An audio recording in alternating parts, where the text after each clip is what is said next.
podcast. It's an important one tonight. And also this evening, we're welcoming viewers from across East Yorkshire and Lincolnshire.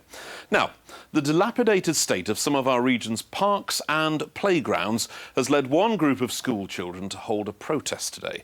The National Federation of Parks and Green Spaces says that councils can't afford their upkeep, and around 100 are closing across the UK. School pupils in Grimsby are calling for urgent action to make them safer after a one-year-old girl was injured by a protruding nail. This comes after a mother in Immingham claimed parks there had become dangerous.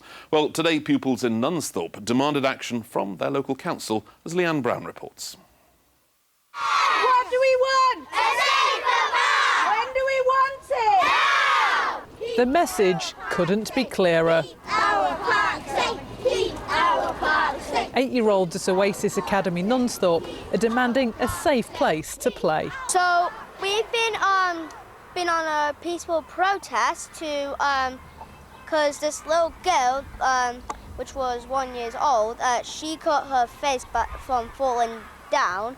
Kinda feel bad for her. You know what? Our park isn't safe, and I just want to make it feel safe for the rest of us. I come to this park every day sometimes. And how does it make you feel when you come here and you see it like this?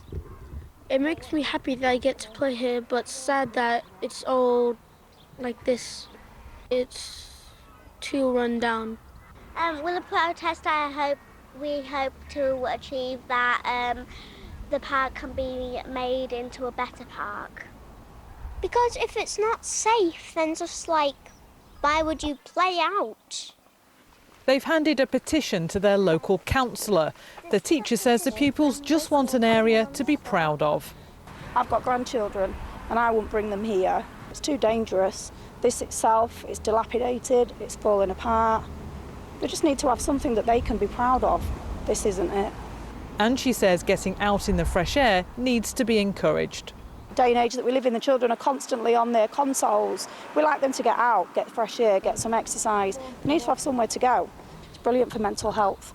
It's important that people have a park on the doorstep to play with. Not everybody's got cars. This is nice and handy for people who live around here. There's a lot of people. You've seen perhaps all the busy traffic going by, because it's not safe to be out on the roads. We need a park like this. North East Lincolnshire Council says more than 20 parks will be refurbished in the next 18 months, and this will be one of them. This protest made me kind of realise the power of our voices as an individual.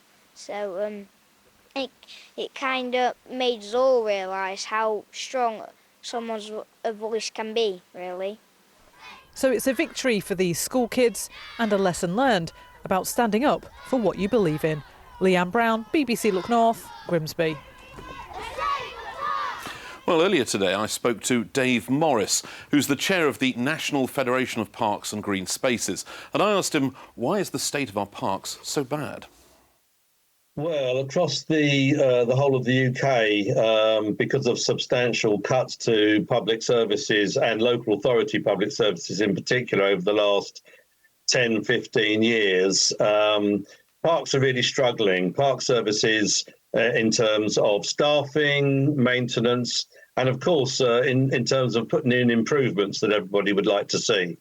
Do you think they're seen then perhaps as a soft target, an easy place to make savings? Well, I think all public services are equally important. I think parks in particular are absolutely essential to every community, and they provide a whole range of unique and free accessible services to people of all ages, all interests. And I have to say a big thank you to the school kids for their protest, and really that's an example for us all over the country, because there are issues in local parks, and it's up to local people to champion their local green spaces and make sure they're properly run. That's perhaps because we've just come through a time when green spaces were really important to us, and we've remembered and reconnected with them.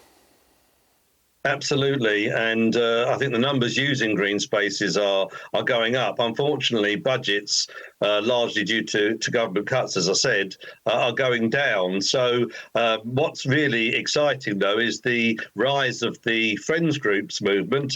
I'm chair of the federation, which represents 7,000 local groups of park lovers who've got together and saying, you know, we should be involved in the decisions in our green space. We can help with maintenance, we can champion those spaces, but also, you know, we can defend them if they're neglected or if they're threatened by development or whatever. So the Friends Groups movement is hopefully inspiring people all over the country to get involved in their green spaces. And no one's going to knock volunteer groups, but aren't Friends Groups just doing the work that actually the council should be doing and should be funding if we want to have good green spaces?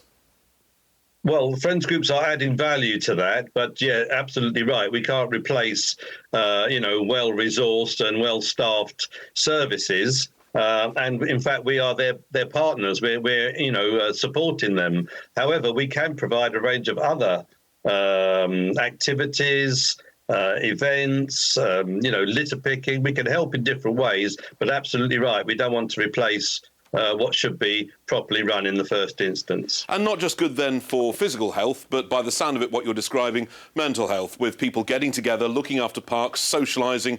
That stops people being lonely, gives them a sense of mission and purpose in their local community. What are the other benefits, the top 3 or 4 benefits of a well-run green space near to a housing estate or a school? Well, I think different people, different ages, for people with different backgrounds and interests, you know, you have to attract everybody in. So you have to have a range of facilities, preferably staffing, and then the benefits can be fully realised for people's physical and mental health, for biodiversity, for social cohesion. I mean, these are all very important, essential things for every community in every area. And, you know, these green spaces need to be properly run for that. But we have to recognise councils are struggling. So we have to be, you know, support them, you know, when we can, but also lobby or criticise if we have to. I'm going to work some magic now and appoint you the Government Minister for Parks. Where are you spending your first chunk of money? Who's getting it and what are you doing?